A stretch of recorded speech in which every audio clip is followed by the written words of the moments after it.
In the 7th year the priest Jehoiada decided to make his move and worked out a strategy with certain influential officers in the army. He picked Azariah son of Jeroham, Ishmael son of Jehohanan, Azariah son of Obed, Maaseiah son of Adaiah, and Elishaphat son of Zicri as his associates. They dispersed throughout Judah and called in the Levites from all the towns in Judah along with the heads of families. They met in Jerusalem. The gathering met in the temple of God. They made a covenant there in the temple. The priest Jehoiada showed them the young prince and addressed them, "Here he is, the son of the king. He is going to rule just as God promised regarding the sons of David. Now this is what you must do, a third of you priests and Levites who come on duty on the Sabbath are to be posted as security guards at the gates, another third will guard the palace, and the other third will guard the foundation gate. All the people will gather in the courtyards of the temple of God. No one may enter the temple of God except the priests and designated Levites, they are permitted in because they've been consecrated, but all the people must do the work assigned them. The Levites are to form a ring around the young king, weapons at the ready. Kill anyone who tries to break through your ranks. Your job is to stay with the king at all times and places, coming and going." All the Levites and officers obeyed the orders of Jehoiada the priest. Each took charge of his men, both those who came on duty on the Sabbath and those who went off duty on the Sabbath, for Jehoiada the priest hadn't exempted any of them from duty. Then the priest armed the officers with spears and the large and small shields originally belonging to King David that were stored in the temple of God. Well armed, the guards took up their assigned positions for protecting the king, from one end of the temple to the other, surrounding both altar and temple. Then the priest brought the prince into view, crowned him, handed him the scroll of God's covenant, and made him king. As Jehoiada and his sons anointed him they shouted, "Long live the king!" Athaliah, hearing all the commotion, the people running around and praising the king, came to the temple to see what was going on. Astonished, she saw the young king standing at the entrance flanked by the captains and heralds, with everybody beside themselves with joy, trumpets blaring, the choir and orchestra leading the praise. Athaliah ripped her robes in dismay and shouted, "Treason! Treason!" Jehoiada the priest ordered the military officers, "Drag her outside, and kill anyone who tries to follow her." The priest had said, "Don't kill her inside the temple of God." So they dragged her out to the palace's horse corral and there they killed her. Jehoiada now made a covenant between himself and the king and the people, they were to be God's special people. The people poured into the temple of Baal and tore it down, smashing altar and images to smithereens. They killed Mattan the priest of Baal in front of the altar. Jehoiada turned the care of God's temple over to the priests and Levites, the way David had directed originally. They were to offer the whole burnt offerings of God as set out in the revelation of Moses, and with praise and song as directed by David. He also assigned security guards at the gates of God's temple so that no one who was unprepared could enter. Then he got everyone together, officers, nobles, governors, and the people themselves, and escorted the king down from the temple of God, through the upper gate, and placed him on the royal throne. Everybody celebrated the event. And the city was safe and undisturbed. Athaliah had been killed, no more Athaliah terror. King Joash. Joash was 7 years old when he became king, he was king for 40 years in Jerusalem. His mother's name was Gazelle, Zabiah. She was from Beersheba. Taught and trained by Jehoiada the priest, Joash did what pleased God throughout Jehoiada's lifetime.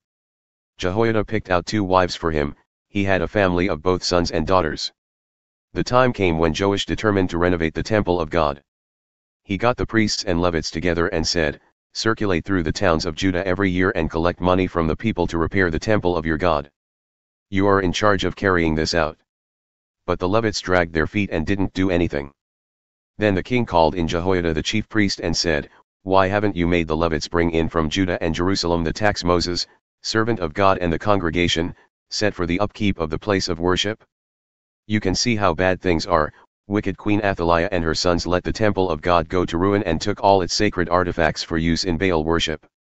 Following the king's orders, they made a chest and placed it at the entrance to the temple of God. Then they sent out a tax notice throughout Judah and Jerusalem, "Pay the tax that Moses the servant of God set when Israel was in the wilderness." The people and their leaders were glad to do it and cheerfully brought their money until the chest was full.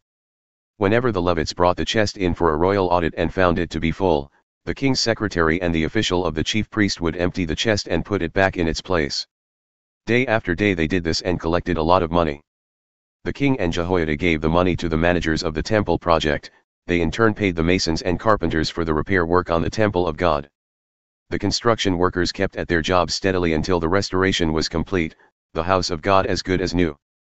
When they had finished the work, they returned the surplus money to the king and Jehoiada, who used the money for making sacred vessels for temple worship, vessels for the daily worship, for the whole burnt offerings, bowls, and other gold and silver liturgical artifacts. Whole burnt offerings were made regularly in the temple of God throughout Jehoiada's lifetime. He died at a ripe old age, 130 years old.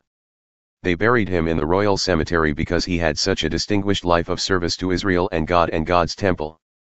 But after the death of Jehoiada things fell apart. The leaders of Judah made a formal presentation to the king and he went along with them. Things went from bad to worse. They deserted the temple of God and took up with the cult of sex goddesses. An angry cloud hovered over Judah and Jerusalem because of this sin. God sent prophets to straighten them out, warning of judgment. But nobody paid attention. Then the Spirit of God moved Zechariah son of Jehoiada the priest to speak up, God's word, why have you deliberately walked away from God's commandments? You can't lie this way. If you walk out on God, He'll walk out on you. But they worked out a plot against Zechariah, and with the complicity of the king, he actually gave the order. They murdered him, pelting him with rocks, right in the court of the temple of God. That's the thanks King Joash showed the loyal Jehoiada, the priest who had made him king. He murdered Jehoiada's son. Zechariah's last words were, "Look, God. Make them pay for this." A year or so later Aramean troops attacked Joash. They invaded Judah and Jerusalem, massacred the leaders, and shipped all their plunder back to the king in Damascus.